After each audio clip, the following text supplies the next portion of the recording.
தலைப்பு: ஓம். நதியின் கரையில் சித்தார்த்தனின் மனதில் ஒரு காயம் நீண்ட காலமாக வலித்துக் கொண்டே இருந்தது.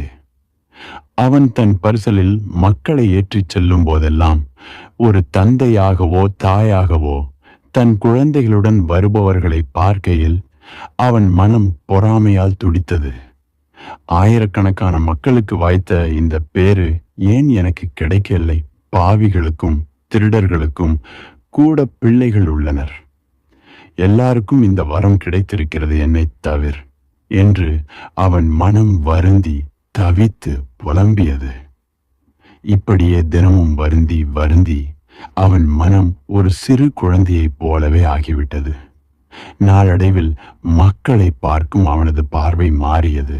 அவர்கள் ஞானத்திலோ பெருமையிலோ குறைந்தவர்களாக இருக்கலாம், ஆனால் அன்பிலும் பற்றுதலிலும் அவர்கள் மிக பெரியவர்களாக தோன்றினர். பரிசலில் சாதாரண மக்கள், வணிகர்கள், வீரர்கள், பெண்கள் என எல்லாரையும் ஏற்றிச் செல்லும் போது அவர்கள் இனி அந்நியர்களாக தெரியவில்லை. அவர்களை புரிந்து கொண்டான் சித்தார்த்தன். அவர்களைப் போலவே சிந்தனைகளால் அல்ல, ஆசைகளால் செலுத்தப்படும் வாழ்க்கையை அவனும் வாழத் தொடங்கினான். ஒரே ஒரு காயத்தை தவிர அவன் பற்றற்ற நிலையை நெருங்கிவிட்டிருந்தான். மக்கள் இப்போது அவனுக்கு உடன் பிறந்தவர்களைப் போல தோன்றினர். அவர்களின் ஆடம்பரம், செல்வத்தின் மீதான ஆசை, மற்ற முட்டாள்தனங்கள் இப்போது அவனுக்கு முட்டாள்தனங்களாக தோன்றவில்லை. மாறாக அவன் அவர்களை புரிந்து விரும்பி மதிக்கவும் செய்தான். இப்போது அவனுக்கு முட்டாள்தனமாக தோன்றவில்லை. அவை உயிர்ப்பாற்றலை தாங்கியிருந்தன. மக்கள் பற்றோடு வாழ்வதையும், சாதனைகளை துரத்துவதையும், பயணிப்பதையும், போரிடுவதையும், துன்பங்களை விரும்பி ஏற்றுக்கொள்வதையும் கண்டு அவன் அவர்களை மனதார விரும்பினான். அவர்களின் ஒவ்வொரு செயலிலும் அழிவற்ற உயிர் துடிப்பு இருந்தது. அவர்கள் ஒவ்வொருவரும் பிராமணர்கள்தான். அவர்களின் கண்மூடித்தனமான அன்பு, வலிமை, வீரம் இவை மதிக்கத்தக்கவையாக மாறின. ஒரே ஒரு சிறிய விஷயத்தில் மட்டும் ஞானிகளுக்கும் அவர்களுக்கும் வித்தியாசம் இருந்தது: வாழ்வின் ஒருமை நிலையை பற்றிய ஞானம். ஆனால் காலப்போக்கில் இந்த ஞானமும் கூட மிகையாக மதிப்பிடப்பட்டு விட்டதோ, இதுவும் ஒரு சிறு பிள்ளைத்தனம்தானோ என்று சித்தார்த்தனுக்கு எண்ணத் தோன்றியது. மற்ற எல்லா வகைகளிலும் உலகின் மக்கள் ஞானிகளுக்கு இணையாகவும் பல சமயங்களில் அவர்களை விட உயர்ந்தவர்களாகவும் தோன்றினர். விலங்குகள் கூட தங்கள் பிறவிக் கடனை இடையறாது செய்யும் போது மனிதர்களை விட உயர்ந்த நிலையை அடைந்து விடுகின்றன. மெதுவாக சித்தார்த்தனுக்கு உண்மையான ஞானம் எது, தன் தேடலின் முடிவு எது என்பது புலப்படத் தொடங்கியது. வாழும் ஒவ்வொரு கணத்திலும் உலகின் ஒருமை நிலையை உணர்ந்து அதை மூச்சாக கொண்டு வாழ்வதற்கு ஆன்மா தயாராக இருப்பது, அந்த ஆற்றல், அந்த இரகசிய கலைதான் ஞானம். இதே ஞானம்தான் வசுதேவனின் பிரகாசமான புன்னகையில் ஒளிர்கிறது. இந்த உலகம் தன்னை தானே கச்சிதமாக கட்டமைத்து கொண்டிருக்கிறது. எல்லாம் ஒரு ஒருமையில் புன்னகையோடு நிறைகிறது. ஆனால் சித்தார்த்தனின் காயம் இன்னும் ஆறவில்லை. ஏக்கத்துடனும் வருத்தத்துடனும் அவன் தன் மகனை பற்றி நினைத்தான். அவன் மீது அன்பு வைத்து அந்த வலியிடம் சரணடைந்து அன்பால் நிகழும் முட்டாள்தனங்களை செய்தான். இந்த நெருப்பு தானாக அணையவில்லை. ஒரு நாள் அந்த வலி உச்சத்தை தொட்டபோது சித்தார்த்தன் பரிசலை எடுத்துக்கொண்டு நதியை கடந்து தன் மகனை தேடி நகரத்துக்கு செல்ல எத்தனித்தான். நதி அமைதியாக மென்மையாக ஓடிக்கொண்டிருந்தது. வறட்சி காலம் என்பதால் அதன் குரல் மாறியிருந்தது. ஆனால் அது சித்தார்த்தனை பார்த்து உரத்து தெளிவாகச் சிரித்தது. அவன் பரிசலை நிறுத்தி நீருக்கு அருகில் குனிந்து அதன் குரலை ஆழ்ந்து கவனித்தான். சலசலத்த நீரில் தெரிந்த அவன் முகத்தில் மறந்து போன ஏதோ ஒரு பிம்பம் தோன்றியது. அது அவனுக்கு முன்பு விரும்பியதும் பயந்ததுமான மற்றொரு முகத்தை நினைவூட்டியது. அவனுடைய பிராமண தந்தையின் முகம். பல வருடங்களுக்கு முன் தன்னை துறவிகளுடன் செல்ல அனுமதிக்க தன் தந்தையை வற்புறுத்தியதையும் அவருக்கு விடை கொடுத்ததையும் பின்னர் அவரை மீண்டும் காணாமல் விட்டதையும் நினைத்தான். இப்போது தன் மகனை நினைத்து வருந்துவது போலவே தன் தந்தையும் வருந்தி இருப்பாரோ? தன் மகனை மீண்டும் பார்க்க முடியாத ஏக்கத்துடன் தன் தந்தை இறந்திருப்பாரோ? இதே விதியை தானே அவனும் எதிர்கொள்ள வேண்டும். இந்த விதியின் சுழற்சி ஒரு விசித்திரமான நகைமுரண் அல்லவா? நதி மீண்டும் சிரித்தது. ஆம், இப்படித்தான். முழுவதும் அனுபவிக்கப்படாத வலிகள் மீண்டும் மீண்டும் சுழலாக வந்து கொண்டே இருக்கின்றன. சித்தார்த்தன் பரிசலை திருப்பி குடிலுக்கு வந்தான். தன் தந்தையை பற்றியும் மகனை பற்றியும் நதியின் சிரிப்பை பற்றியும் நினைத்தபடி மன உளைச்சலுடன் திரும்பினான். அவனால் இந்த உலகத்தையும் தன்னையும் கண்டு சிரிக்க முடியவில்லை. அவனுடைய காயம் ஆறவே இல்லை. அவன் இன்னும் தன் விதியை எதிர்த்து போராடிக் கொண்டிருந்தான். ஆரிய காயத்தின் ஒளியும் வெற்றியின் புன்னகையும் அவனுக்கு கை கூடவில்லை. ஆனால் அவனுக்கு நம்பிக்கை இருந்தது. குடிலுக்குள் நுழைந்ததும் வசுதேவனிடம் தன் மனதில் உள்ளவற்றையெல்லாம் கொட்டிவிட வேண்டும் என்ற தீவிரமான தவிப்பு அவனுக்கு எழுந்தது. கவனித்து கேட்கும் கலையை கற்ற அந்த ஞானியிடம் தன்னை முழுவதுமாக திறந்து காட்ட முடிவு செய்தான். வசுதேவன் குடிலில் அமர்ந்து கூடை முடைந்து கொண்டிருந்தான். இப்போது அவன் பரிசல் ஓட்டுவதில்லை. அவன் கண்களும் கைகளும் தளர்ந்திருந்தன. ஆனால் அவன் முகத்தில் ததும்பிய கருணையும் மகிழ்ச்சி புன்னகையும் மாறாமல் இருந்தன. சித்தார்த்தன் அவனருகில் அமர்ந்து மெதுவாக பேசத்தன் தொடங்கினான். இதுவரை பேசாமல் தவிர்த்திருந்த விஷயங்களை அவன் பேசினான்.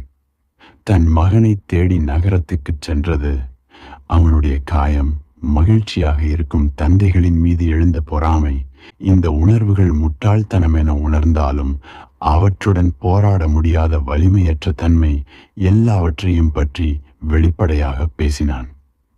தயக்கமான விஷயங்களை கூட அவன் கூச்சப்படாமல் கொட்டிவிட்டான். தன் காயத்தை வசுதேவனின் முன் வைத்து குழந்தை போல அந்த வேதனையிலிருந்து தப்பிக்க முயன்று பரிசலை எடுத்துச் சென்றதையும் நதி தன்னை கண்டு சிரித்ததையும் கூடச் சொன்னான். அவன் பேசிக்கொண்டிருக்கையில் வசுதேவன் ஆழமாக கவனித்தான். அவனுடைய கவனம் இன்று முன்னெப்போதையும் விட தீவிரமாக இருந்தது.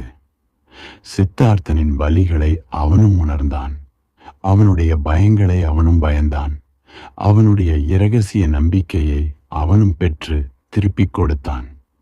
தன் வலியை முழுவதுமாக ஒருவரிடம் சொல்வது நதியிடம் காயத்தை குணப்படுத்த கொடுப்பது போலிருந்தது.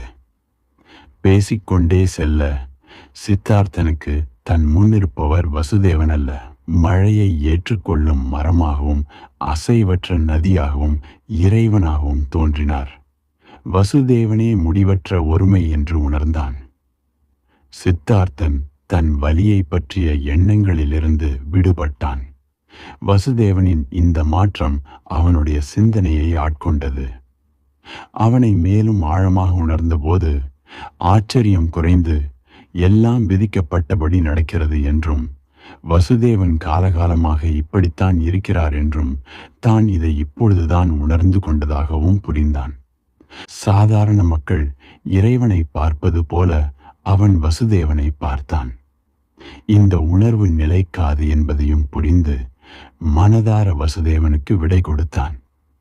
இவை மனதில் ஓடிக்கொண்டிருந்தாலும் அவன் பேசுவதை நிறுத்தவில்லை. பேசி முடித்ததும் வசுதேவன் தன் பழுதடைந்த கண்களால் அவனை தோழமையோடு பார்த்தார். ஒரு வார்த்தையும் பேசாமல் தன் மௌனமான அன்பு, மகிழ்ச்சி, புரிதல், ஞானம் ஆகியவற்றை சித்தார்த்தனின் மீது ஒளி வீசச் செய்தார். அவனுடைய கையை பற்றி நதிக்கரைக்கு அழைத்துச் சென்று அமர்ந்து நதியை பார்த்து புன்னகைத்தார். நீ நதியின் சிரிப்பை கேட்டாய், ஆனால் அதன் முழு குரலையும் இன்னும் கேட்கவில்லை. வா, இப்போது கேட்போம் என்றார் வசுதேவன். அவர்கள் உற்று கவனித்தனர். நதி பல குரல்களில் பாடியபடி மென்மையாக ஓடியது. சித்தார்த்தன் நீரில் பல பிம்பங்களைக் கண்டான். தன் மகனை நினைத்து வருந்தும் தன் தந்தை தன் மகன் மீது அன்பால் கட்டப்பட்டு தவிக்கும் தானே. இளமையின் தணியாத தாகங்களை தேடி பேராசையோடு செல்லும் தன் மகன். ஒவ்வொரு ஆசையின் பாதையும் துன்பத்தை நோக்கியே சென்றது. நதியின் குரலும் வருத்தத்தால் தோய்ந்து துன்பத்தை நோக்கி ஓடியது. கேட்டாயா என்று வசுதேவன் பார்வையாலேயே கேட்டார். சித்தார்த்தன் தலையசைத்தான். இன்னும் கூர்ந்து கவனி என்று வசுதேவன் முணுமுணுத்தார். சித்தார்த்தன் மேலும் ஆழமாக கவனித்தான். அவன் தந்தை தானே தன் மகன். இவர்களின் உருவங்கள் ஒன்றாகி கமலாவின் முகம் தோன்றி மறைந்து கோவிந்தனின் முகம் தெரிந்து பல உருவங்கள் ஒரே உருவமாக இணைந்து நதியாக மாறி ஆசைகளும் துன்பங்களும் நிறைந்த இலக்குகளை நோக்கி ஓடின. நதியின் குரல் ஏக்கத்துடனும் நிறைவேறாத தவிப்புடனும் கேட்டது.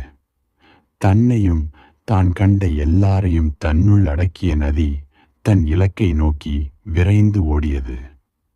அது வேகம் எடுத்து அருவியில் வீழ்ந்து ஏரியில் நிறைந்து கடலோடு கலந்து புதிய இலக்குகளை தேடி ஆவியாகி மழையாக பொழிந்து மீண்டும் ஒரு நதியாகி அதே பாதையில் ஓடியது. ஆனால் அதன் ஏக்கக் குரல் மாறியிருந்தது. வலியும் துயரமும் இருந்தாலும் மகிழ்ச்சியும் சிரிப்பும் அழுகையும் நல்லதும் தீயதுமான 100,000 குரல்கள் அதனோடு சேர்ந்திருந்தன. சித்தார்த்தன் முழுமனதாக கவனித்தான். கவனிப்பதைத் தவிர வேறு எதையும் செய்யாத வெறுமையில் இருந்தான். கவனிக்கும் கலையை தானும் கற்றுவிட்டதாக உணர்ந்தான். முன்பு பலமுறை நதியின் குரல்களை கேட்டிருந்தாலும் இன்று அவை புதிதாக இருந்தன. சிரிப்பையும் அழுகையையும் குழந்தையின் குரலையும் கிழவனின் குரலையும் வேறுபடுத்த முடியவில்லை. வருத்தத்தின் அங்கலாய்ப்பும் ஞானிகளின் சிரிப்பும் கோபத்தின் கூச்சலும் மரணப்படுக்கையின் முனகலும் ஒன்றாகின. எல்லாம் ஒரு புள்ளியில் இணைந்து 1000 தொடர்புகளை உடையவையாகின. அனைத்து குரல்களும் இலக்குகளும் ஆசைகளும் துயரங்களும் இன்பங்களும் நன்மைகளும் தீமைகளும் இணைந்து இந்த உலகமாயின. வாழ்க்கையின் இசையாக சம்பவங்களின் தொடராக மாறின. சித்தார்த்தன் இந்த 1000 குரல்களின் பாடலை முழுமையாக கேட்டபோது எந்த ஒரு குரலுக்கும் தன் ஆன்மாவை கட்டிவிடாமல் அவற்றை ஒருமையாக உணர்ந்தபோது உலகின் ஒருமை புலப்பட்டது. 1000 குரல்கள் ஒரு ஒற்றை வார்த்தையாக ஓம் எனும் கச்சிதத்தின் ஒளியாக கேட்டது. கேட்டாயா என்று வசுதேவன் மீண்டும் கேட்டார். நதியின் 1000 குரல்களுக்கு மேலே ஓம் எனும் ஒளி தவழ்ந்தது. வசுதேவனின் முகத்தில் 1000 சுருக்கங்களுக்கு மேலே ஒரு பிரகாசமான புன்னகை ஒளிர்ந்தது. அந்த ஒளி சித்தார்த்தனின் முகத்திலும் பரவியது. அவனுடைய காயம் மாறி ஒளி வீசும் வடுவாக மாறியது. அவனுடைய சுயம் உலகின் ஒருமையில் கலந்துவிட்டது. அந்த கணத்தில் சித்தார்த்தன் தன் விதியை எதிர்த்து போராடுவதை நிறுத்தினான். அவன் முகத்தில் ஒரு ஞான களை பரவியது. விருப்பு வெறுப்புகளால் தடுக்கப்படாத உலகின் ஓட்டத்தோடு ஒன்றிய பிறரின் வலிக்கும் மகிழ்ச்சிக்கும் இறங்கி ஒருமையோடு கலந்த ஒரு களை. இந்த கணத்துக்காகவே நான் காத்திருந்தேன் நண்பா. இனி என் வேலை முடிந்துவிட்டது. நான் புறப்படுகிறேன். இந்த கணத்துக்காகவே நான் பரிசல்காரனாக இங்கு காத்திருந்தேன். இப்போது உன்னிடமிருந்தும் குடிலிடமிருந்தும் நதியிடமிருந்தும் விடை பெற வேண்டும் என்றார். சித்தார்த்தன் சிரம் தாழ்த்தி வணங்கினான். இதை நான் எதிர்பார்த்தேன். நீ காடுகளுக்கு செல்லப் போகிறாயா என்று அமைதியாக கேட்டான். ஆம், நான் காடுகளுக்குள் சென்று ஒருமையோடு கலக்கப் போகிறேன் என்றார் வசுதேவன். ஒளி வீசும் புன்னகையோடு வசுதேவன் புறப்பட்டார். சித்தார்த்தன் ஆழ்ந்த மகிழ்ச்சியோடும் மரியாதையோடும் அவருடைய அமைதியான காலடிகளையும் ஒளி வட்டம் தாங்கிய சிரத்தையும் முழுவதும் ஒளிரும் உடலையும் பார்த்தபடி நின்றான்.